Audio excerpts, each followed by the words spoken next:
네, 오늘 창세기 49장에는 야곱이 세상을 떠나기 전에 12 아들들에게 유언을 하고 또 29절 이하에서는 숨을 거두는 그런 장면이 나옵니다.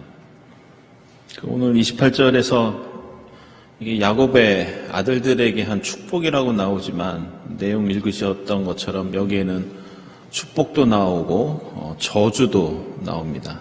따라서 야곱의 유언이라고 하는 것이 더 적절한 그런 소제목이라고 할 수 있습니다. 오늘 말씀은 한 개인이 죽기 전에 자신의 아들들에게 개인적으로 유언을 하는 장면이지만 이 창세기 49장의 위치를 생각해 보면 오늘 말씀에는 훨씬 더 큰 의미가 담겨 있습니다.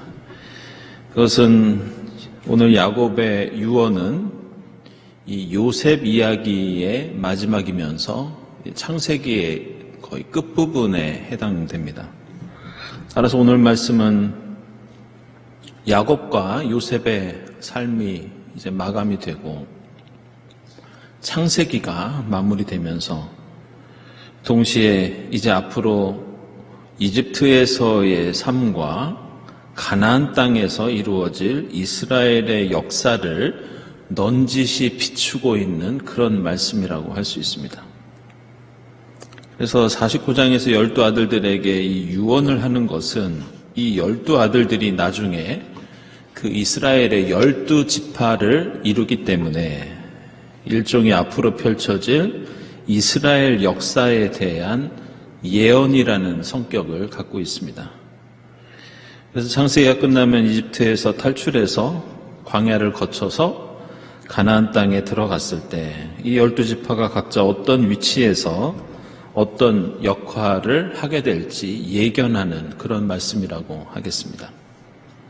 1절부터 보면 야곱이 아들들을 불러놓고서 너희는 모여라. 너희가 뒷날에 겪을 일을 내가 너희에게 말하겠다. 이렇게 말씀합니다. 뒷날에 겪을 일을 말하겠다. 이 표현은 다른 번역에서는 후일에 이렇게 나옵니다.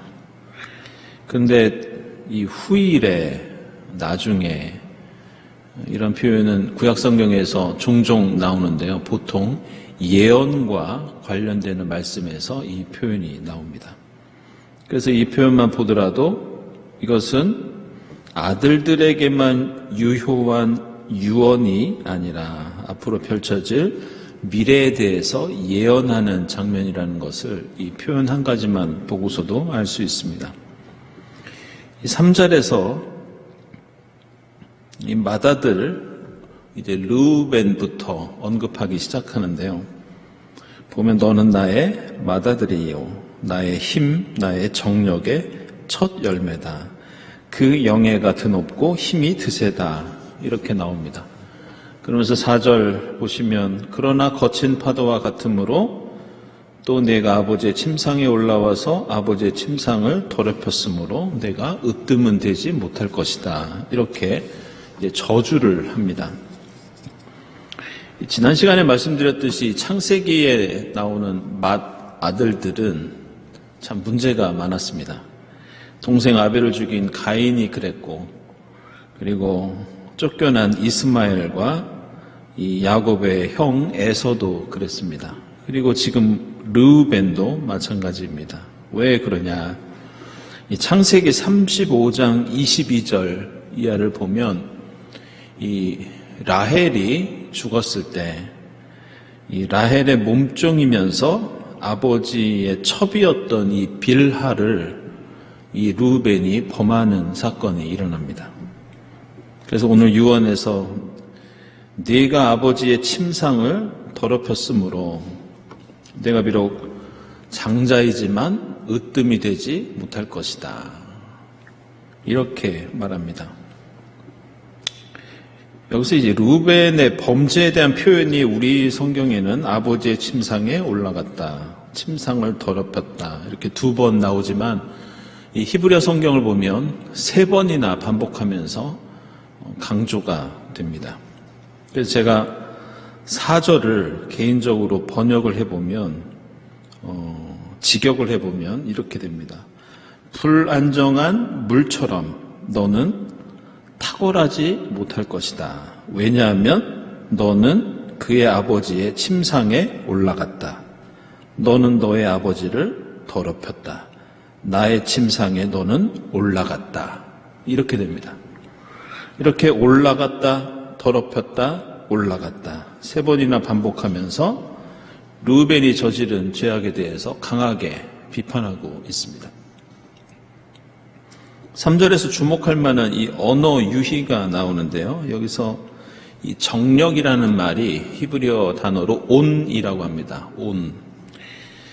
근데 이 단어와 이 알파벳 자음이 똑같고 모음만 다른 단어가 있는데 이 히브리어에서는 모음이 주로 자음 밑에다가 점을 찍습니다. 그래서 모음만 다르다는 것은 겉으로 볼 때는 거의 같은 단어처럼 보입니다. 그 단어가 뭐냐? 이게 바로 아벤이라는 단어인데 그 뜻이 고통, 불행, 속임수 이런 뜻입니다. 이 단어가 예전에도 나온 적이 있는데 창세기 35장 그 18절에서 라헬이 그 아들을 낳다가 산통이 심해서 큰 어려움을 겪게 되고 나중에는 죽는 장면이 나옵니다. 그때 라헬이 마지막 숨을 거두면서 막 출산한 아들의 이름을 뭐라고 짓냐면 베노니 이렇게 부릅니다.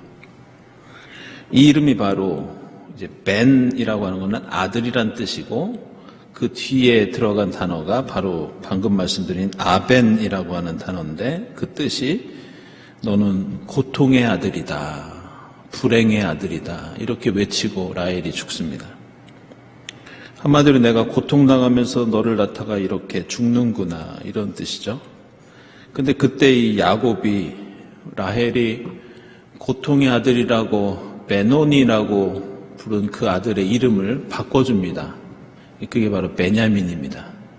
그래서 베냐민은 벤야민, 야민의 아들. 야민은 오른손을 뜻합니다.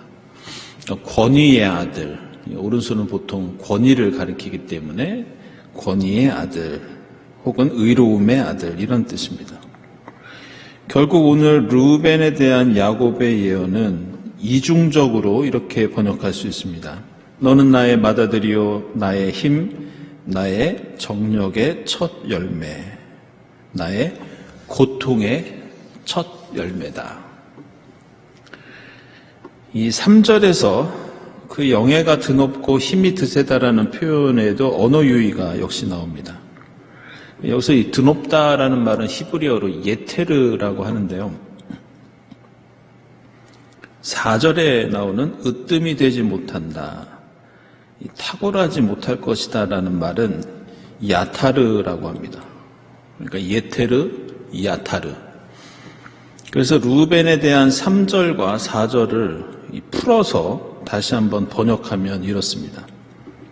너는 드높은 예테르이지만 너는 아버지의 침상에 올라갔다. 너는 너의 아버지를 더럽혔다. 나의 침상에 너는 올라갔다. 그래서 너는 야타르, 즉 탁월하지 못할 것이다.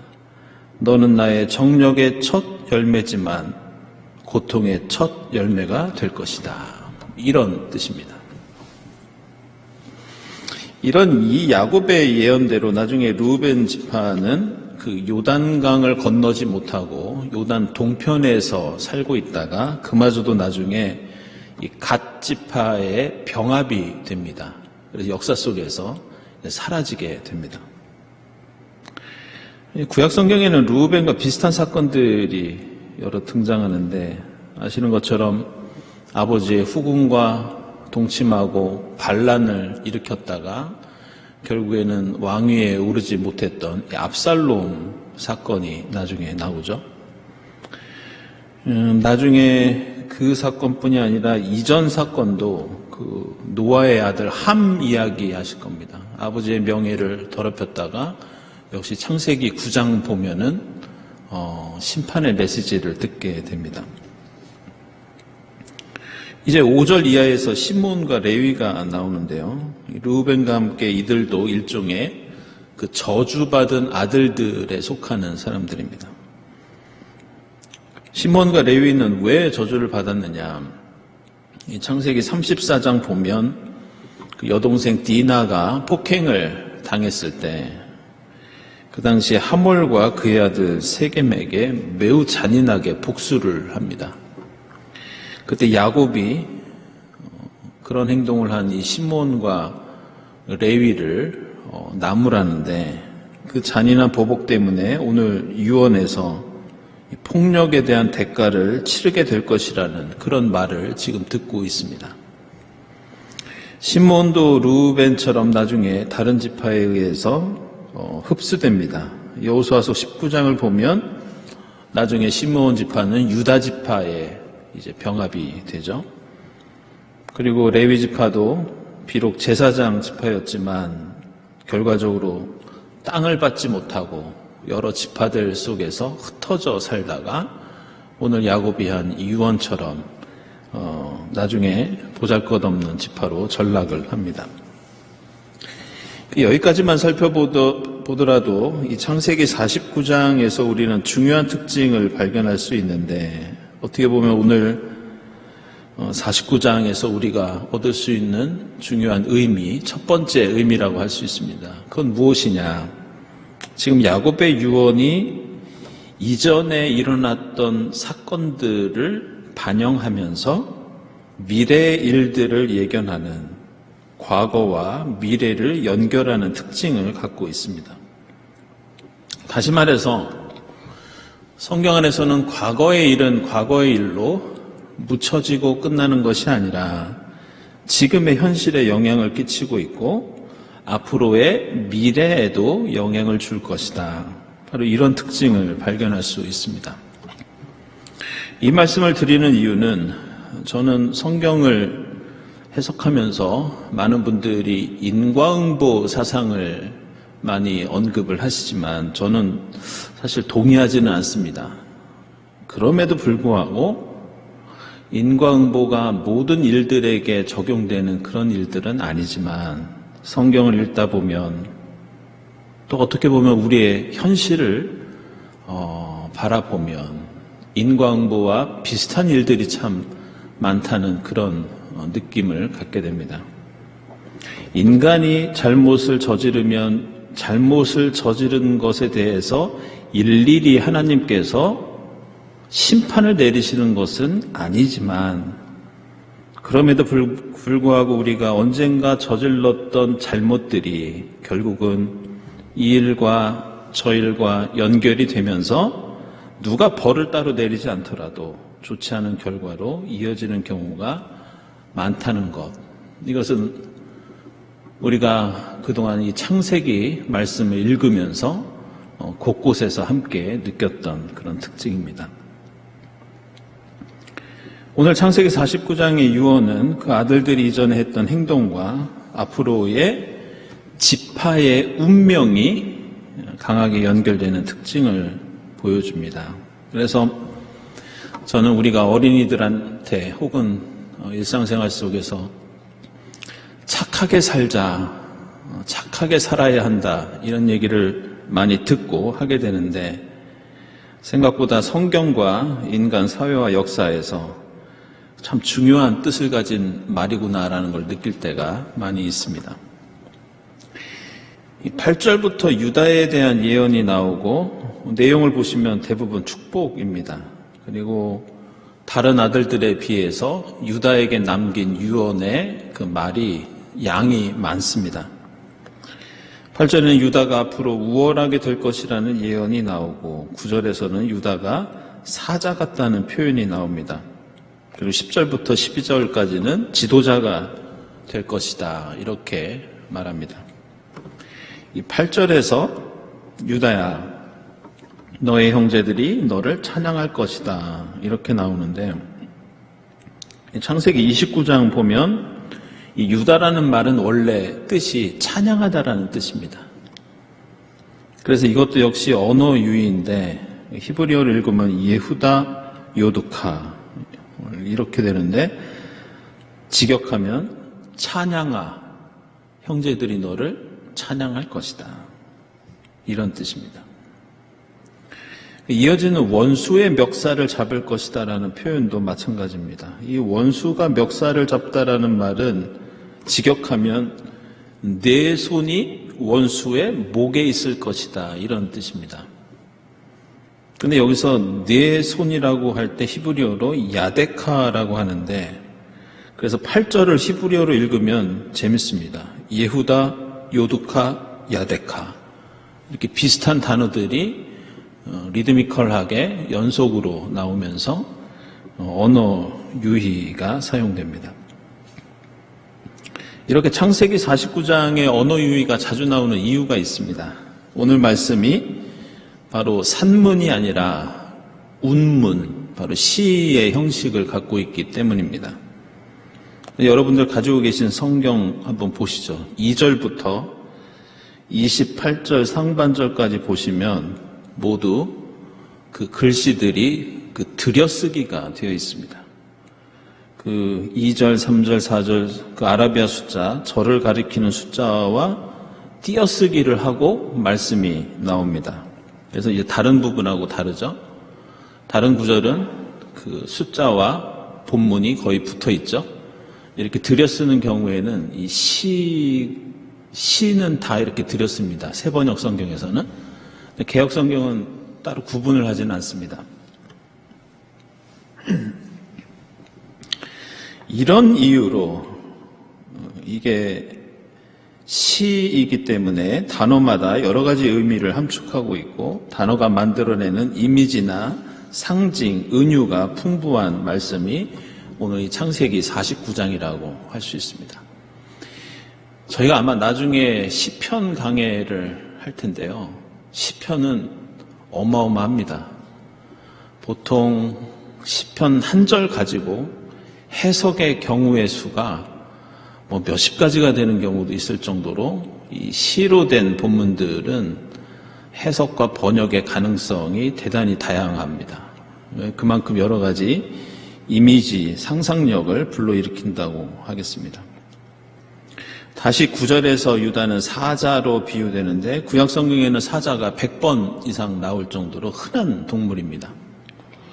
그래서 지금 고대 중동 지방에서 지금도 많이 나와 있는데요. 그 비문들을 보게 되면 이 왕들이 자랑하는 내용들이 그 비문에 기록되어 있는 경우가 있습니다. 사냥에 나가서 사자들을 내가 잡았다. 자신의 용맹함을 이제 자랑하는 그런 경우입니다. 그리고 이 궁전의 벽화에서도 사자들이 자주 등장합니다. 근데 나중에 역사적으로 보면 이 십자군이 이 팔레스타인 땅에 쳐들어오면서부터 이 사자들이 사라지기 시작합니다. 죽이기도 많이 죽이고 가져가기도 많이 사자들을 데려가죠. 그래서 1950년대 기록을 보게 되면 이 팔레스타인 땅에 사자가 몇 마리 남지 않았다는 그런 기록이 나올 정도로 나중에는 멸종 위기에 처합니다. 근데 그만큼 사자는 좋은 이미지입니다. 유다랑 연결되는 것은 유다가 지금 축복을 받고 있다고 할 수 있습니다. 10절도 보시면 임금의 지휘봉이 유다를 떠나지 않고 통치자의 지휘봉이 자손 만대까지 이룰 것이다. 그러면서 이어지는 그 권능으로 그 자리에 앉을 분이 오시면 이런 표현이 나오는데 이것도 직역하면 각주가 달려있죠. 원래는 실로에 오시기까지 이런 표현입니다. 이 지금 표현 문장은 구약 성경에서 그 해석과 번역이 가장 어려운 그 문장 중에 하나입니다. 이 실로는 원래 이스라엘의 두 번째로 중요한 종교의 중심지였습니다. 그런데 권능으로 그 자리에 앉을 분이 오시면 왜 실로를 이렇게 번역을 했을까? 그 이유는 이 실로라는 단어가 아카드어의 세루라는 단어와 비슷한데 이 세루라고 하는 단어 뜻이 권능 있는 자, 통치자 이런 뜻입니다. 그래서 이것은 지명인 실로를 가리키는 것이 아니라 아카드어의 영향을 받아서 권능 있는 자, 통치자 이런 뜻일 것이다. 그래서 번역을 이렇게 한 겁니다. 근데 제 개인적인 생각으로는 굳이 이렇게 바꿀 필요 없이 원래대로 실로에 오시기까지 이렇게 직역을 하는 것도 괜찮을 것 같습니다. 지금 이 유다에 관한 야곱의 유언은 앞으로 이 유다 지파에서 왕이 배출되고 메시아가 오실 것이라는 그런 예언이 포함되어 있습니다. 따라서 유다 지파 지도자가 실로에 등장할 때까지, 유다 지파 통치자가 실로를 통치할 때까지 이렇게 해석을 해도 무방할 것 같습니다. 어쨌든 유다에 관한 야곱의 예언에는 앞서 말씀드린 힘센 사자가 나오고, 그리고 또 풍요의 상징인 포도나무와 포도주도 등장하면서, 그리고 나중에는 이스라엘의 지도자였던 사사들이 타고 다니고 또 메시아의 이미지와 연결되는 나귀까지 등장하면서 유다의 자손, 유다 지파가 앞으로 역사 속에서 큰 역할을 담당할 것이라는 것을 암시하고 있습니다. 그리고 여기에 나오는 이 포도 이미지도 구약 성경에서는 종종 역사적인 황금 시대를 가리키는 상징이 이 포도와 많이 연결이 됩니다. 그리고 또 포도가 연결되는 또 하나의 이미지가 있는데 그것이 바로 메시아입니다. 다음으로 13절 이하에서는 스불론에 대한 축복이 나오는데 그들이 차지하게 될 땅이 시돈까지 이르게 될 것이다. 14절 이하에서는 이사갈이 나귀와 같은 신세가 될 것이다. 재밌는 것은 이사갈이라는 이름은 그 에쉬사카르 이렇게 부르는데 원래 하나님으로부터 보상을 받는다 이런 뜻입니다. 그런데 이게 다른 말로도 이사갈을 부르기도 합니다. 에쉬사카르가 아니라 이쉬사카르라고도 부르는데 그 표현은 무슨 뜻이냐? 품꾼, 일용 노동자 이런 뜻입니다. 그래서 이사갈 지파와 관련된 이 이사갈이라는 이름에는 두 가지 버전이 있습니다. 하나는 하나님께 보상받는다. 하나는 품꾼 이런 뜻입니다. 근데 역사적으로 보면 그럼 이사갈 지파가 어떻게 되었느냐? 하나님께 보상을 받는 삶을 산 게 아니라 나중에 가나안 사람들의 지배를 받으면서 품꾼이 되어서 강제 노역에 시달립니다. 그래서 오늘 이 49장에 이사갈 지파에 관련된 예언을 보면 강제 노역과 연결되는 그런 말씀들이 나옵니다. 16절 이하에는 단이 나오고요. 19절에서는 갓이 나옵니다.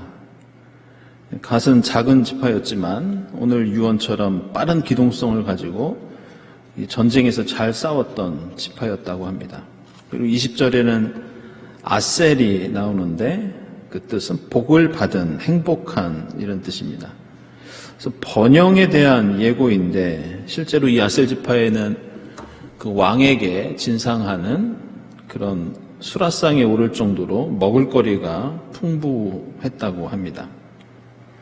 21절에는 납달리 자손이 간단히 언급되고 있고 드디어 중요한 이 요셉에 대한 축복이 22절부터 26절까지 이어집니다.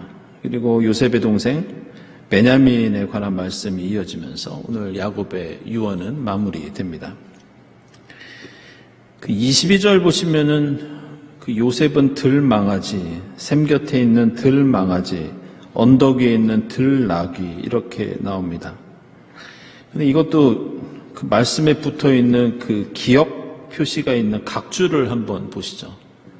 이렇게 쓰여 있습니다. 요셉은 열매가 많은 덩굴, 샘 곁에 있는 열매가 많은 덩굴, 그 가지가 담을 넘는다. 히브리어 본문이 불확실함 이렇게 써 있습니다. 이 부분도 번역하고 해석하기가 어렵기 때문에 이 두 가지 그 번역을 오늘 성경에 이렇게 각주를 붙여서 소개하고 있습니다.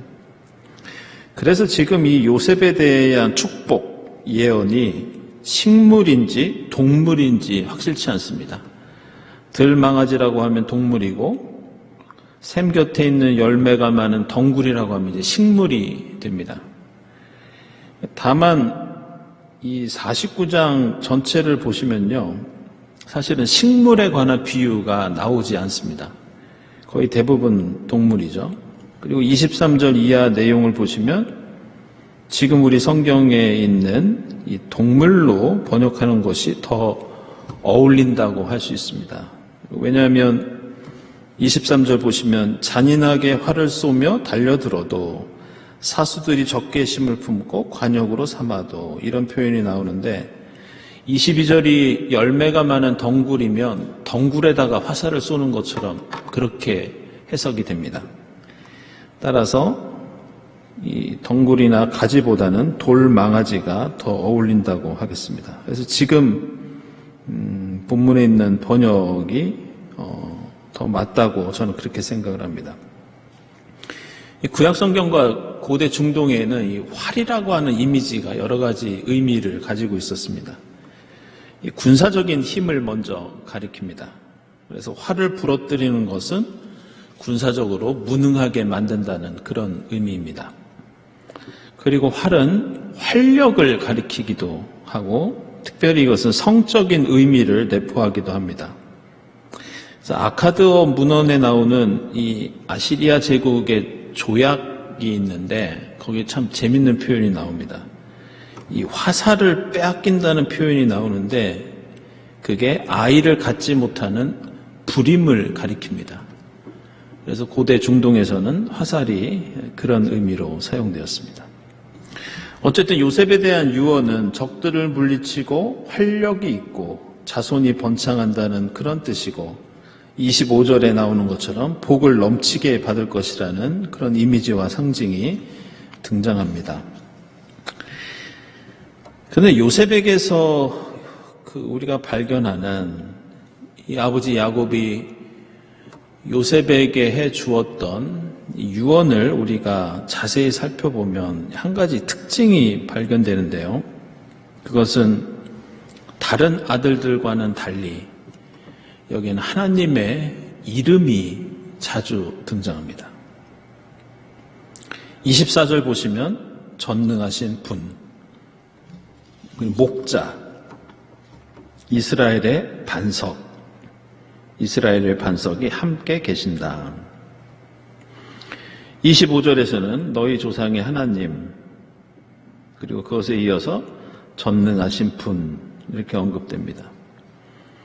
따라서 오늘 야곱의 유언 중에 아들들 중에서 가장 큰 복을 받는 것은 결국 요셉인데 그 축복의 가장 큰 특징은 다른 것이 아니라 바로 하나님이 함께 하시는 삶이 될 것이다. 하나님과 연결되는 그러한 삶이 될 것이다. 이것입니다.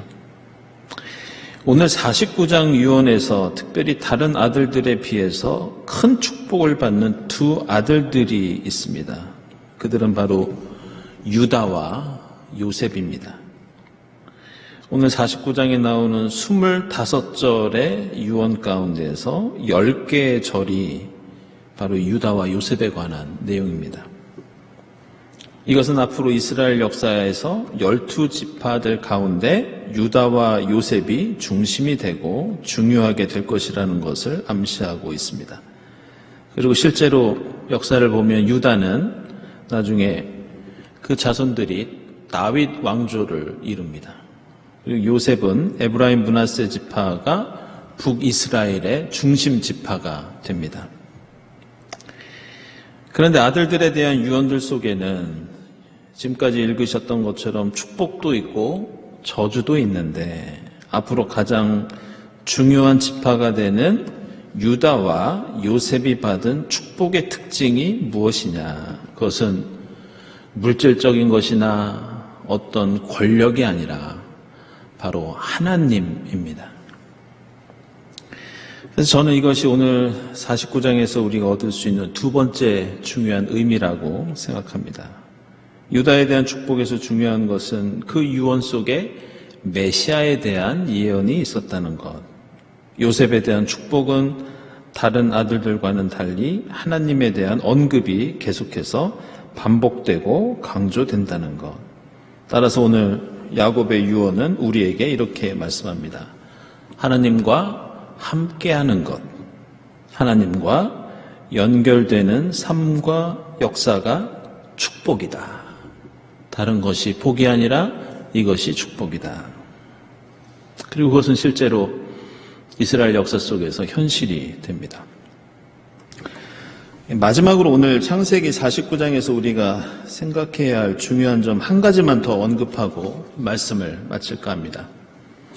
오늘 야곱의 유언에서 매우 중요하게 언급되는 요셉 지파는 지난 수요일에 저희들이 함께 묵상했던 이 48장에서 야곱이 축복했던 요셉의 두 아들 에브라임과 므낫세 지파를 가리킵니다. 지난 48장에서도 야곱은 요셉의 두 아들인 에브라임과 므낫세를 특별히 더 축복했고 오늘 유언에서도 요셉은 아버지에게 더 큰 축복을 받습니다. 그렇다면 이렇게 비중이 크고 큰 축복을 받았던 요셉 지파, 요셉의 두 아들들인 이 에브라임과 므낫세 지파는 이후로 어떻게 되었는가 우리가 한번 살펴보고 좀 추적해 볼 필요가 있습니다. 그래야 이 유언이 현실이 되었는가, 이 약속이 정말 성취되었는가 우리가 알 수 있습니다. 그래서 요셉 지파는 이 축복처럼 나중에 가나안 땅에 들어가서 가장 좋은 땅을 기업으로 받습니다. 가나안 땅 중에서 이스라엘 평야라고 있는데요. 그 평원지대의 가장 비옥한 땅을 이 에브라임 므낫세 지파가 선물로 받게 됩니다. 그 땅에는 베델이나 여리고 같은 중요한 도시들도 포함되어 있었습니다. 그리고 가나안 땅에 들어갈 때 그 모세의 후계자였던 그 이스라엘의 지도자 여호수아도 바로 이 요셉 자손이었습니다. 그리고 들어가서 200년 동안 계속되었던 사사시대의 여러 지도자들도 이 요셉 자손들 중에 많이 배출이 됩니다. 나중에 이제 솔로몬 통치 이후에 이스라엘이 그 로보암과 여로보암 시대 때 남북으로 갈라지죠. 그래서 남유다 예루살렘 중심으로 남유다가 있게 되고 북이스라엘이 이제 생기게 되는데 그 북이스라엘을 대표하는 지파가 역시 요셉 지파가 됩니다. 에브라임, 므낫세 지파. 그리고 그 수도가 나중에 사마리아가 되죠. 여기까지 제가 말씀드린 장면까지만 보면 우리는 요셉 자손의 미래가 오늘 지금 야곱이 유언을 하고 예언하는 것과 크게 다르지 않다는 것을 느낄 수 있습니다. 한마디로 말해서 잘 되죠. 그런데 중요한 것은 그 이후에 요셉 자손에게 어떤 일이 벌어졌는가, 이걸 좀 더 살펴볼 필요가 있습니다. 열왕기서에 따르면 요셉 자손들은 그 후로 베델과 여러 지역에 성소를 세웁니다. 그리고 거기다가 우상을 차립니다. 그리고 하나님을 제대로 따르지 않습니다. 에브라임 므낫세 지파는 나중에 경제적으로 대단히 부흥할 때가 종종 있었습니다. 기원전 8세기도 그렇고 굉장히 외국과 무역도 잘하고 그리고 정치력도 잘 발휘하고 외교도 잘하고 많은 발전을 이룬 적도 있었습니다. 하지만 성경은 계속해서 말씀합니다. 에브라임 므낫세는 하나님을 버리고 세상과 우상을 의지하였다. 이런 이유로 성경 기자는 요셉 자손에 대해서 그리고 에브라임과 므낫세 지파에 대해서 너희는 죄악의 대명사다, 이렇게 평가합니다.